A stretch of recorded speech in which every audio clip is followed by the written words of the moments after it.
Hello friends, इस video के अंदर हम पढ़ते हैं आधुनिक आवर्त सारणी मॉडर्न पीरियोडिक टेबल। आप सोच रहे होंगे कि ऐसे कैसे वीडियो बना रहे हैं व्हाइट बोर्ड से। ठीक है, तो दोस्तों मैंने क्या किया था, वीडियो बना दिया था, लेकिन प्रॉब्लम क्या हुई, माइक में थोड़ी ख़राबी हो गई। तो पूरा जो 1 घंटे का वीडियो बना हुआ था वो पूरा वॉइस लेस हो गया, मतलब बिल्कुल आवाज़ नहीं थी इसमें। तो फिर गड़बड़ हो गई बात। देख सकते हैं आप लोग, यहाँ पर मैं स्क्रीन पर लगा देता हूँ।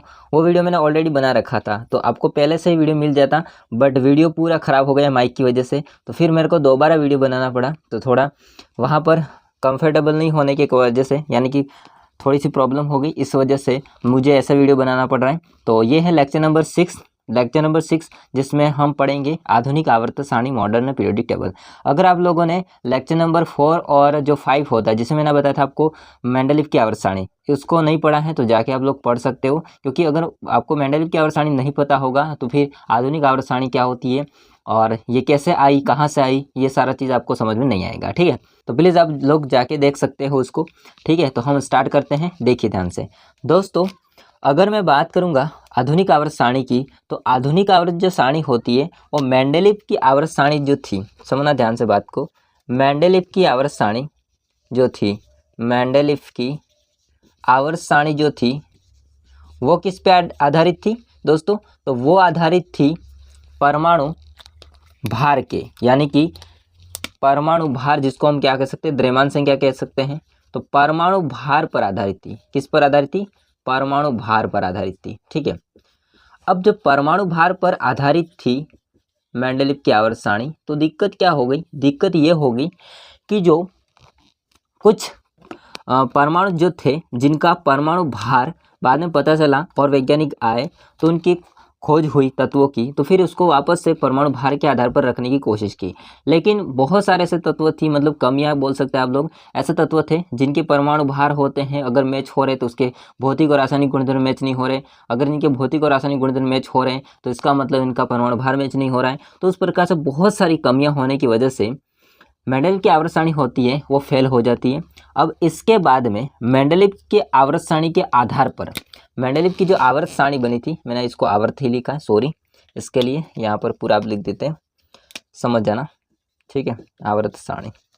तो मेंडलीव की जो आवर्त सारणी थी, इसके आधार पर दोस्तों, इसके आधार पर या इसको लेकर मैं बोल सकता हूँ, इसको लेकर, ठीक है, मेंडलीव की आवर्त सारणी को लेकर एक वैज्ञानिक आता है दोस्तों, जिसका नाम हो जाता है हेनरी मोजले। क्या नाम हो जाता है? हेनरी मोजले। ठीक है, हेनरी मोजले। ठीक है, तो हेनरी मोजले आता है, जो कि 1913 में, कब आते हैं? 1913 में आते हैं।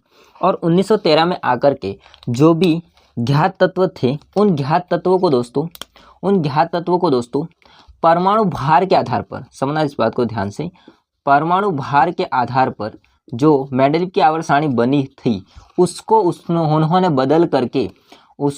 बदल करके परमाणु संख्या के आधार पर व्यवस्थित किया। जो भी ज्ञात तत्व, और भी ज्ञात तत्व थे उनको भी, और साथ में जो मेंडलीव की आवर्त सारणी थी जो परमाणु भार पर आधारित थी, उसको चेंज करके उन्होंने परमाणु संख्या पर तत्वों को व्यवस्थित किया। और परमाणु संख्या के आधार पर ठीक है, के आधार पर उन्होंने भी एक सारणी बनाई। ठीक है, उन्होंने भी क्या करिए दोस्तों? सारणी बनाई। और उस सारणी को हम क्या कहते हैं? आधुनिक आवर्त सारणी। क्या कहते हैं दोस्तों? मॉडर्न पीरियोडिक टेबल, आधुनिक आवर्त सारणी कहते हैं। अब जो आधुनिक आवर्त सारणी होती है ना, उसकी अगर हम बात करेंगे, आधुनिक आवर्त सारणी, सॉरी थोड़ा लिखने में प्रॉब्लम हो रही है, बोलने में भी और लिखने में भी, आवर्त सारणी। ओके, आधुनिक आवर्त जो सारणी होती है दोस्तों, उसको हेनरी मोजले ने बनाया। किसके आधार पर? परमाणु संख्या के आधार पर, या परमाणु क्रमांक के आधार पर भी बोल सकते हो। तो उन्होंने क्या किया, उस टाइम पे जो भी ज्ञात तत्व थे, मैं इसको कर सकता हूँ, 118 तत्व ज्ञात थे। 118 तत्व ज्ञात थे। कितने दोस्तों? 118 तत्व ज्ञात थे। तो 118 तत्वों को उन्होंने परमाणु क्रमांक के बढ़ते क्रम में व्यवस्थित किया। 118 तत्व जो थे दोस्तों, उसको उन्होंने क्या किया? परमाणु क्रमांक के बढ़ते क्रम में व्यवस्थित किया। परमाणु क्रमांक के या संख्या के क्रमांक के बढ़ते क्रम में व्यवस्थित किया। बढ़ते क्रम में व्यवस्थित किया। आई बात समझ में? व्यवस्थित किया। उसमें क्या क्या बात है, खास बातें? तो देखिए उसमें खास बात ये थी कि इसमें दोस्तों 7 तो आवर्त बनाए उन्होंने।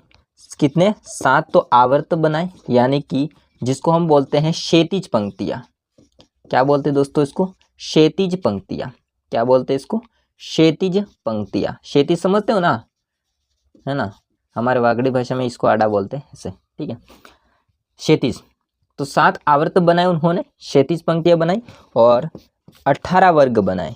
18 उन्होंने क्या किया दोस्तों? वर्ग बनाए, ग्रुप बनाए।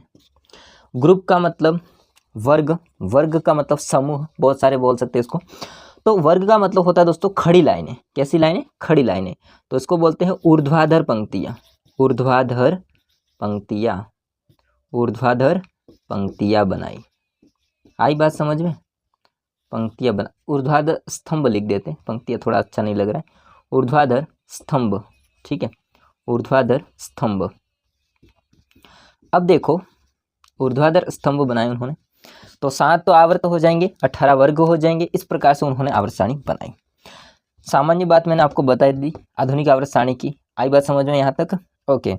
अगर आप लोग यहाँ पर इसको नोट करना चाहते हैं तो कर सकते हो। मैं इसको वापस से मिटा रहा हूँ। फिर मैं आपको जो हेनरी मोजले ने जो भी आवर्त सारणी बनाई थी आधुनिक, उसका मैं थोड़ा सा आपको रफ डायग्राम बताता हूँ बना करके, तो समझ में आएगा, ठीक है? तो आप लोग लिख लो या फिर स्क्रीनशॉट ले लो, जो भी करना चाहते हो, ठीक है? देखो आगे दोस्तों, मैं क्या करता हूँ, अगर हम लोग आवर्त सारणी को बनाते हैं उससे पहले काम कर लेते हैं, नियम लिख लेते हैं, ठीक है? जिसको हम बोलेंगे आधुनिक आवर्त नियम। आवर्त नियम, आधुनिक आवर्त नियम। आई बात समझ में? आधुनिक मॉडर्न पीरियोडिक लॉ। तो देखो अगर मैं इसके बात करूँ नियम की, तो क्या होगा? नियम होगा दोस्तों तत्वों के भौतिक व रासायनिक गुणधर्म, तत्वों के भौतिक व रासायनिक गुणधर्म, तत्वों के भौतिक और रासायनिक गुणधर्म, उनके परमाणु क्रमांक या परमाणु संख्या, ठीक है, परमाणु संख्या के आवर्ती फलन होते हैं, के आवर्ती फलन होते हैं। आवर्ती फलन का मतलब मैं अभी समझाऊंगा, टेंशन लेने की बात ही नहीं है यहाँ पर। आवर्ती फलन होते हैं।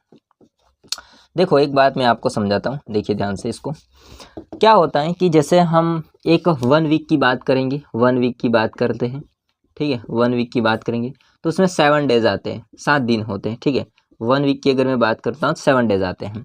और प्रत्येक वीक में आप लोग एक कॉमन चीज़ देखोगे, प्रत्येक वीक में आप एक कॉमन चीज़ देखोगे, वो है संडे। क्या होता है दोस्तों? संडे, ठीक है? तो संडे होगा वो हर एक वीक में आएगा, बार बार उसका रिपीटेशन होगा। इसका क्या होगा? बार बार दोस्तों रिपीट होगा। बार बार क्या होगा? रिपीट होगा। आई बात समझ में? बार बार क्या होगा? रिपीट होगा। इसी चीज़ को हम लोग क्या बोलते हैं? आवर्ती फलन। इसी चीज़ को हम क्या बोलते हैं? आवर्ती फलन। बोले तो बार बार दोहराना। मतलब कि जैसे आधुनिक आवर्त जो सारणी होती है उसमें परमाणु क्रमांक के आधार पर तत्वों को व्यवस्थित कर दिया। जब तत्वों को व्यवस्थित किया तो क्या हुआ कि परमाणु क्रमांक का बार बार पुनरावृत्ति हो रहा था। आई बात समझ आए? परमाणु क्रमांक 7 में तत्वों के भौतिक और रासायनिक गुण होते हैं, उनका बार बार क्या हो रही थी? पुनरावृत्ति हो रही थी, जिसको आवर्तिता नाम भी देते हैं या आवर्ती फलन भी कहते हैं। तो ये तो हो गया, नॉर्मल सी बात है, इसका नियम हो गया। आप लोग इसको नोट कर लीजिए कि तत्वों के भौतिक और रासायनिक गुणधर्म उनके परमाणु क्रमांक या परमाणु संख्या के आवर्ती फलन होते हैं। आई बात समझ में? अब मैं आपको रफ डायग्राम बना करके बताता हूँ। थोड़ी जगह कम है इसलिए मेरे को बार बार मिटाना पड़ रहा है, इसके लिए आप लोग पहले से अलर्ट रहिए भाई कि नोट कर लीजिए। देखिए मैं इसका रफ डायग्राम बनाता हूँ सारणी का, कैसी थी वो सारणी। हालांकि आपको स्क्रीन पर भी आएगी, देख लेना आप लोग, ठीक है? तो कुछ इस प्रकार से उन्होंने आधुनिक आवर्त सारणी तैयार की थी। आधुनिक आवर्त सारणी तैयार की थी। थोड़ा मोटा बनाते हैं, मतलब बड़ी बनाते हैं, ताकि इस चीज़ों को मैं लिखूंगा तो आपको समझ में आ जाएगा जल्दी से, ठीक है? तो दोस्तों ऐसे कुछ उन्होंने आधुनिक आवर्त सारणी को तैयार किया था। आई बात समझ में? ओके, तो देखो देखो देखो देखो देखो क्या होता है कि ऐसे, ठीक है। अब एक नीचे भी 2 लाइनें होती हैं, इसको भी बना देते हैं ताकि साथ साथ में वो भी क्लियर हो जाए, ऐसे, ठीक है। देखो इसमें आप देखोगे तो 4 आपको खंड देखने को मिलेंगे। मैं इस चीज़ को यहाँ पर लिख देता हूँ, आपको 4 खंड देखने को मिलेंगे। खंड का मतलब होता है ब्लॉक, ठीक है। खंड का मतलब होता है दोस्तों ब्लॉक। तो आपको 4 ब्लॉक देखने को मिलेंगे। क्या देखने को मिलेंगे? 4 ब्लॉक देखने को मिलेंगे। यहाँ जो होता है इसको बोलते हैं एस ब्लॉक। यहाँ जो होता है इसको बोलते हैं एस ब्लॉक। एस ब्लॉक, ये जो पार्ट है इतने तक, ठीक है, आप लोग समझ लेना इसको। फिर यहाँ से यहाँ तक जो है, मतलब यहाँ से लगा करके यहाँ तक जो आर आपको दिख रहा है वो कहलाता है दोस्तों डी ब्लॉक। इसको क्या बोलते हैं? D block. आई बात समझ में? ओके, यहाँ पर आपको जो दिख रहा है ऊपर वो कहलाता है पी ब्लॉक। क्या कहलाता है? P block. और यहाँ आपको नीचे जो दिखाई दे रहा है इसको बोलते हैं एफ ब्लॉक। इसको क्या बोलते हैं? एफ ब्लॉक, ठीक है। ये जो नीचे 2 लाइन है वो क्या कहलाता है? एफ ब्लॉक कहलाता है। तो 4 खंड होते हैं या 4 ब्लॉक होते हैं, आप लोगों को समझ में आ चुके हैं। कौन कौन से खंड है भाई? एस खंड, पी खंड, डी खंड और एफ खंड, यानी कि बोले तो ब्लॉक हो जाएगा। अब इसके अंदर और बातें कर लेते हैं। देखिए दोस्तों, अगर मैं बात करूंगा इसमें आवर्त और वर्ग की, तो मैंने आपको अभी बताया वर्ग का मतलब होता है ऊर्ध्वाधर स्तंभ, है ना, खड़ी लाइनें, और आवर्त का मतलब होता है क्षैतिज लाइनें। तो पहले मैं आपको खंड में के अंदर जो वर्ग होता है उसको समझाने की कोशिश करता हूँ। देखिए ये होता है दोस्तों पहला वर्ग। क्या होगा? पहला वर्ग। ये हो जाएगा दूसरा वर्ग, ये हो जाएगा तीसरा वर्ग। हालांकि यहाँ पर भी होते हैं खड़ी लाइन, ऐसे खड़ी लाइनें होती है ऐसे, ठीक है, आप लोग समझ लेना, लेकिन मैं छोटा बनाया इसलिए पूरी खड़ी लाइनें नहीं कर रहा हूँ। तो 4 हो जाएगा, 5, 6, 7, 8, 9, 10, 11 और 12 तक होता है, ठीक है। 13 यहाँ से स्टार्ट होता है, 14, 15, 16, 17। देखो यहाँ पर थोड़ा सा जगह कम है बट कोशिश मैं कर रहा हूँ पूरा समेटने की। 14, 15, 16 और 17 तक होंगे, ठीक है। 18 ऊपर आ जाएगा यहाँ पे, तो ये होगा। और ये कौन सा वर्ग होगा? इसका कौन सा होगा? देखिए यहाँ पर जो तीसरा आपको वर्ग दिखाई दे रहा है, ये वाला, ये तीसरा खड़ी लाइन, उसमें से आपको यहाँ पर 6ठे आवर्त और 7वें आवर्त की जो तत्व होता है उसको बाहर निकाल करके यहाँ पर बना अलग रखते हैं। 6ठे आवर्त के तत्व, मैं अभी आवर्त बोल रहा हूँ, ठीक है। तो 6ठे आवर्त के तत्व और 7वें आवर्त के तत्व, इनको क्या करते हैं? यहाँ पर रख देते हैं। तो इनका वर्ग कौन सा होगा? तो इनका वर्ग तो हो जाएगा तीसरा, आवर्त अलग अलग होंगे, ठीक है। तो वर्ग तो हमेशा तीसरा ही होगा। आई बात समझ में इतना? ओके, देखिए आगे समझते इसको। तो आपको समझ में आ चुका है वर्ग। अब दोस्तों इस वर्ग का मैं एक आपको अलग नाम भी देता हूँ समझाने की तरह। देखो इसको हम बोलेंगे दोस्तों फर्स्ट ए। इसको क्या बोलेंगे? First A. इसको बोलेंगे सेकंड ए। हालांकि इसको रोमन संख्या में लिखते हैं बट मैं आपको ऐसे लिखवा देता हूँ, ठीक है। फर्स्ट ए, सेकंड ए, फिर थर्ड ए यहाँ पे आ जाएगा, third A, fourth A, fifth A, sixth A, 7 A, ठीक है, और 8 ए यहाँ पे आ जाएगा, 8 ए। आई बात समझ में? तो हालांकि आप लोग 1, 2, 3, 4, 5 ऐसे भी वर्ग को दर्शा सकते हो, ऐसे भी वर्ग को दर्शा सकते हो। चाहे तो आप लोग इसको ऐसे भी लिख सकते हो, first A, second A, third A, fourth A, इस प्रकार से 8 ए तक जाएगा, ठीक है। बी कहाँ से स्टार्ट होगा? देखना, बी होगा वो यहाँ से स्टार्ट होगा। फर्स्ट बी 11 से स्टार्ट होगा, फर्स्ट बी। सेकंड बी हो जाएगा 12 में, सेकंड बी लिखा है, ठीक है, ध्यान रखना इसको, सेकंड बी लिखा है 12 में। थर्ड बी आ जाएगा यहाँ पे, थर्ड बी मैंने इसको रोमन संख्या में लिखा, तो एक काम करते हैं, मैं इसको वापस से क्या करते हैं 1, 2 कर देते हैं, ताकि हालांकि इसको रोमन संख्या में लिखते हैं पर मैं आपको यहाँ पर जगह कम है इसलिए 1, 2 करके बताता हूँ, ठीक है। तो 1 बी, फिर 2 बी, फिर 3 बी, 3 बी, फिर 4 बी, 5 बी, 6 बी, 7 बी, और यहाँ से देखो 3, 4, 5। ओ भाई साहब 5 कहाँ गया? 5 तो खा गया मैं कोई बात नहीं, आप गिनती में हो जाता है कभी कभी। तो 3, 4, 5, 6, और 7, ठीक है। तो आगे समझो इसको। तो 3b, 4b, 5b, 6b और 7b, 7 8 जैसा 78 जैसा दिख रहा है ना, तो 7b। फिर 8b, 8b जो होता है वो 3 होते हैं। कितने होते हैं दोस्तों? 3 होते हैं। 3 कौन कौन से? ये वाले। इसमें पूरे में आपको लगेगा 8b। क्या लगेगा? 8b, 8b होगा।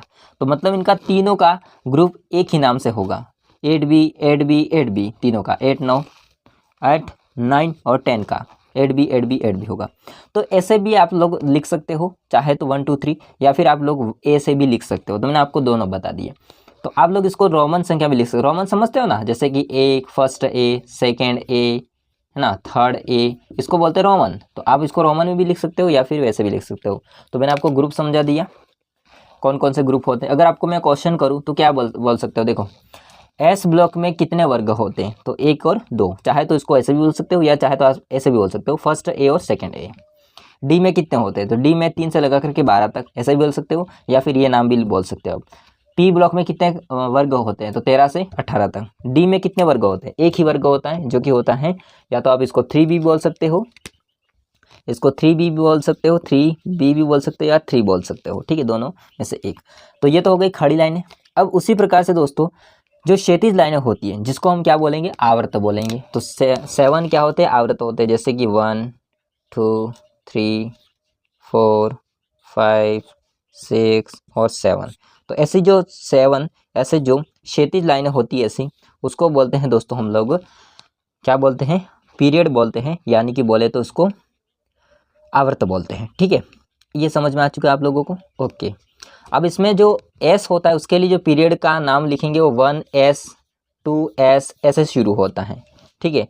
और जो पी होता है उसका शुरू होता है 2p 3p 4p 5p 6p 7p, इस प्रकार से शुरू होता है। और अगर आप डी में लिखते हो तो उसमें स्टार्ट होता है 3d ऐसे, 4d, इसके बाद 5d, इसके बाद 6d, ऐसे आपको 4 श्रेणियाँ देखने को मिलती है क्षैतिज, ठीक है। इसकी बात करेंगे तो दोस्तों इसमें होता है छठा आवर्त और 7वां आवर्त होता है। लेकिन आप इसको ऐसे भी लिख सकते हो, 4f श्रेणी और 5f श्रेणी, 4f श्रेणी और 5f श्रेणी। तो 6 आवर्त भी लिख सकते हो उसको, और 7 के लिए आप लिख सकते हो 4f श्रेणी। देखो यहाँ पर मैंने आपको दो बताई चीज़ें, दो चीज़ें बताई है। कहने का मतलब मेरा ये होगा कि आपको यहाँ पर मैंने आवर्त होते उसके भी दो नाम बता दिए, ठीक। 1 2 3 4 5 7 ही आवर्त होते हैं, लेकिन इसके नाम अलग अलग हो गए ब्लॉक के हिसाब से। उसी प्रकार से ग्रुप के आप 1 2 3 ऐसे याद रख सकते हो, तो या फिर आप 1a 1b ऐसे भी याद रख सकते हो। आई बात समझ में? तो कुल मिला के यहाँ पर आपको जो बेसिक बातें थी पीरियोडिक टेबल की वो मैंने आपको बता दी। अगर चाहते हैं तो स्क्रीनशॉट ले सकते हो, चाहते हैं तो उसको नोट भी कर सकते हो। अब इसके बारे में हम डिटेल से समझते हैं कि पीरियोडिक टेबल होती है, उसके अंदर कितने तत्व होते हैं, कौन से ब्लॉक में, और साथ में जो वर्ग होते हैं और आवर्त होते हैं उनके नाम, सारा कुछ, ठीक है। मैं इसको मिटा रहा हूँ दोस्तों। आगे हम पढ़ेंगे इसको, आगे हम पढ़ेंगे आधुनिक आवर्त सारणी जो होती है इसका दीर्घ रूप, आधुनिक आवर्त सारणी का दीर्घ रूप, आधुनिक आवर्त सारणी का दीर्घ रूप, आधुनिक आवर्त सारणी का दीर्घ रूप, या इसको हम कह सकते हैं कि उसके अंदर डिटेल्स हम समझते हैं, ठीक है।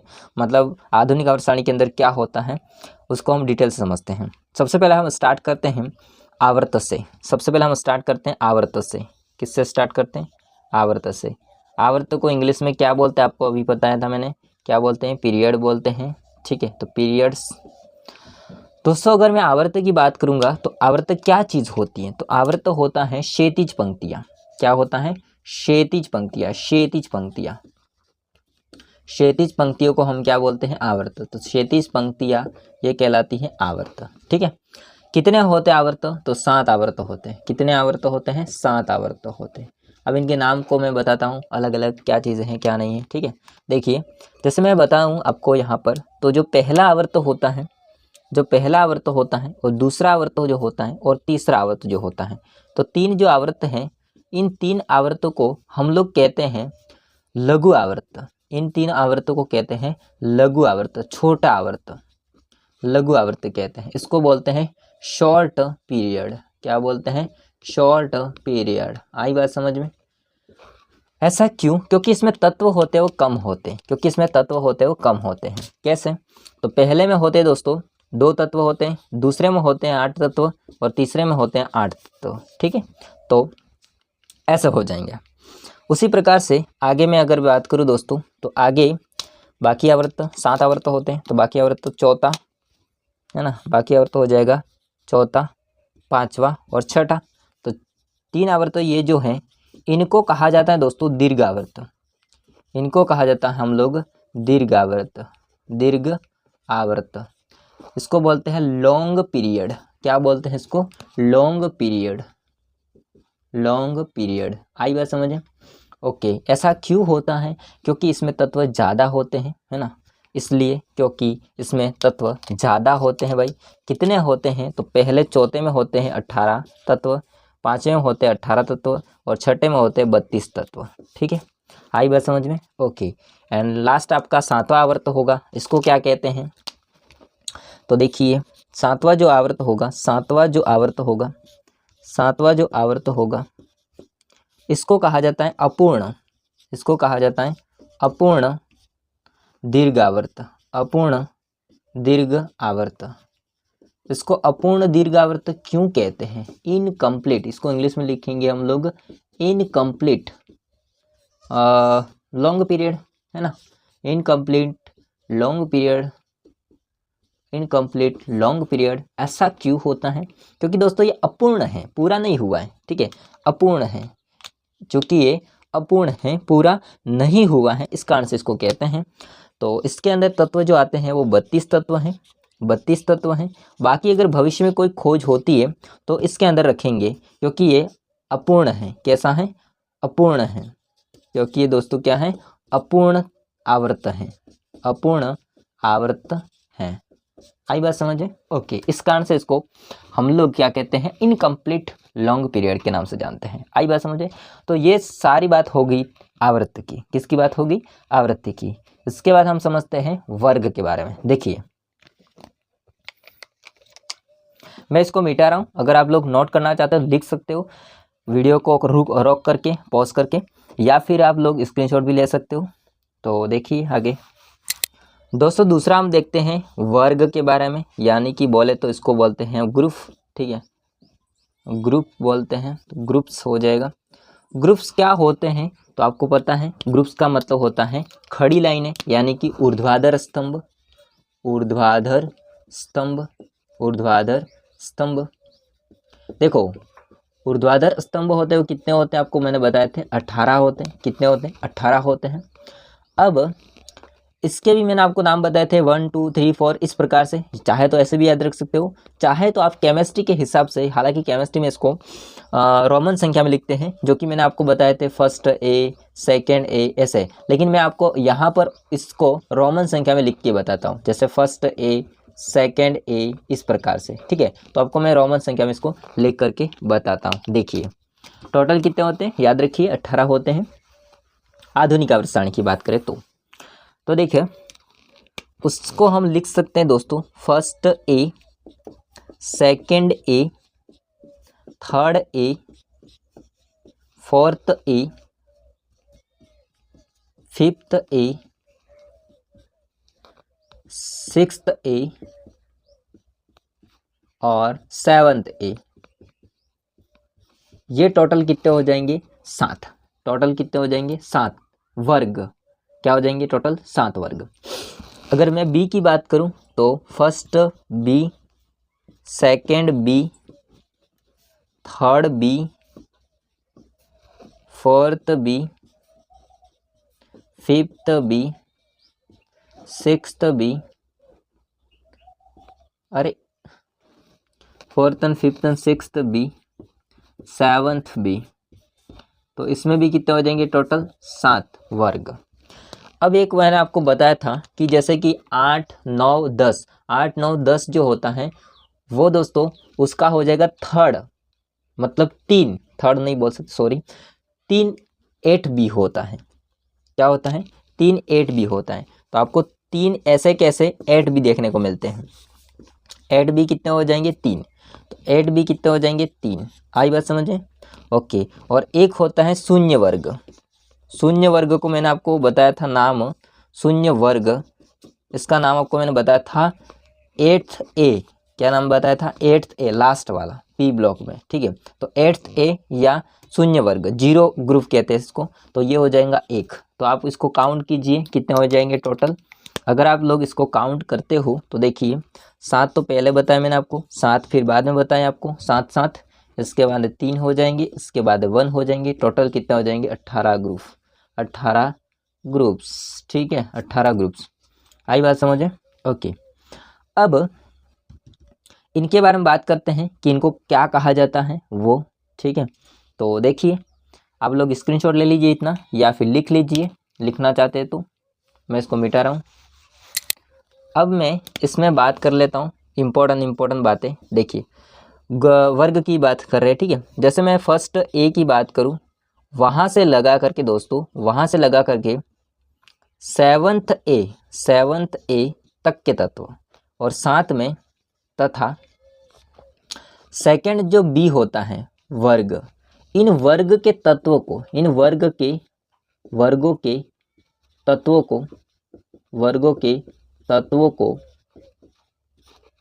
को सामान्य तत्व कहते हैं। वर्ग के तत्वों को क्या कहते हैं दोस्तों?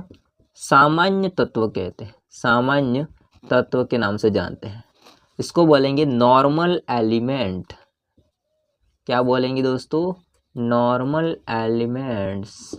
आई बात समझे? नॉर्मल एलिमेंट्स,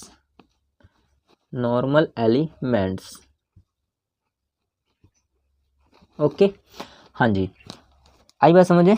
इधर से मतलब first A, second A, third ए, इस प्रकार से 7th A तक, और साथ में सेकंड बी मतलब 12वां वर्ग, डी ब्लॉक का 12वां वर्ग, ठीक है। इनको कहते हैं सामान्य तत्व।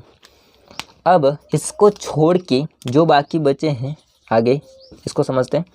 तो बी वाले को समझ लेते हैं। फर्स्ट बी से लगा करके, नहीं sorry, first B second B से लगा, सेकंड बी यहाँ पर चला गया, इसका मतलब थर्ड बी से लगा करके हो जाएगा, थर्ड बी से लगा करके, ठीक है। फर्स्ट बी, डी ब्लॉक का फर्स्ट बी 11वां वर्ग, और थर्ड बी 3रा वर्ग, वहाँ से लगा करके आपको 7th बी तक जाना है, 7th बी तक, और साथ में आपको 3 8 वर्ग हैं वो, मतलब कि 8 वर्ग बी वाले, ठीक है, 8 वर्ग बी वाले 3 होते हैं वो, 8 9 10 वाले। इन वर्गों के तत्वों को, इन वर्ग के तत्वों को, थोड़ा सा मैंने ऊपर लिखा है, नीचे कर रहा हूँ, थोड़ा सा समझ लेना। वर्ग के तत्वों को क्या कहते हैं? तो वर्ग के तत्वों को संक्रमण तत्व कहते हैं। क्या कहते हैं इनको? संक्रमण तत्व कहते हैं, संक्रमण तत्व कहते हैं, ठीक है, संक्रमण तत्व कहते हैं। अगर कट रहा है तो आप लोग लिख लेना, मैं बोल रहा हूँ उसको संक्रमण तत्व, ठीक है। ट्रांजिशन एलिमेंट्स इंग्लिश में बोलते हैं इसको, ट्रांजिशन एलिमेंट्स कहते हैं, ट्रांजिशन एलिमेंट्स के नाम से जानते हैं, ठीक है। ओके, समझ आ गए दोनों चीज़ें।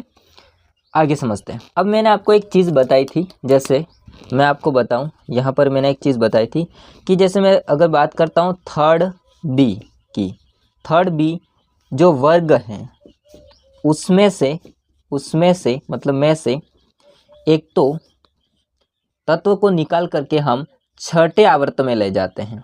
छठे आवर्त को मैंने आपको बताया था नाम 4F श्रेणी, और एक ले जाते हैं 7वें आवर्त में, 7वें आवर्त में ले जाते हैं, और 7वें आवर्त का नाम बताया था मैंने 5F, और ये कहाँ के हैं भाई? F ब्लॉक की बात हो रही है, ठीक है। तो वहाँ के जो तत्व होते हैं उसको ले जाते हैं, इसको बोलते हैं हम दोस्तों लेंथेनॉइड, इसको बोलते हैं हम लोग लेंथेनॉइड। क्या बोलते हैं? लेंथेनॉइड के श्रेणी के तत्व, तो लेंथेनॉइड श्रेणी के नाम से जानते हैं इसको, और इसको बोलते हैं एक्टिनॉइड श्रेणी, एक्टिनॉइड श्रेणी। और ये दोनों श्रेणियाँ F ब्लॉक की होती हैं। किस ब्लॉक की होती है? F ब्लॉक की होती हैं। इनके आवर्त अलग अलग हैं लेकिन वर्ग एक ही हैं, वर्ग एक ही हैं। आई बात समझे? और इनको क्या बोलते हैं? F ब्लॉक के तत्व दोनों को, ठीक है। साथ में दोस्तों एक लास्ट हम वर्ग की बात कर लेते हैं, फोर्थ, जो कि होता है 8th A, या इसको बोलते हैं शून्य वर्ग। अभी मैंने बताया था इसको शून्य वर्ग, उस वर्ग के तत्वों को हम क्या कहते हैं? देखो यहाँ लैंथेनॉइड श्रेणी के तत्व भी बोल सकते हैं, इसको एक्टिनॉइड श्रेणी के तत्व भी बोल सकते हैं। शून्य वर्ग के जो तत्व होते हैं इनको कहा जाता है उत्कृष्ट गैसें। इनको कहा जाता है उत्कृष्ट गैसें, उत्कृष्ट गैसें, उत्कृष्ट गैसें, नोबल गैसें इसको बोलते हैं, उत्कृष्ट गैसें बोलते हैं। ठीक है, ये इंपॉर्टेंट ध्यान रखना। लास्ट की बात हो रही है, 18वें वर्ग की बात हो रही है। तो कुल मिला के दोस्तों यहाँ पर मैंने आपको पूरा समझा दिया आधुनिक आवर्त सारणी के बारे में। अब इसके आधुनिक आवर्त सारणी होते हैं उसके कुछ बातें बची हैं, मतलब विशेषताएं, कि इसकी सहायता से हम लोग मतलब इसमें आधुनिक जो आवर्त सारणी होती हैं उसकी हम कह सकते हैं विशेषताएं, और साथ में उसके दोष होते हैं। मतलब बनाई तो है हेनरी मोजले ने, फिर भी कुछ कमियां रह जाती हैं, तो इसको हम लेक्चर नंबर 7 में पढ़ेंगे। ये लेक्चर नंबर 6 था, तो उसको हम लेक्चर नंबर 7 में पढ़ेंगे। आई होप तो सारा समझ में आया होगा। वीडियो पसंद आया तो लाइक करना, चैनल को सब्सक्राइब नहीं कर देना। मिलते हैं नेक्स्ट वीडियो में, तब तक के लिए जय हिंद, वंदे मातरम। स्क्रीनशॉट ले लेना, लिखना लिख लेना।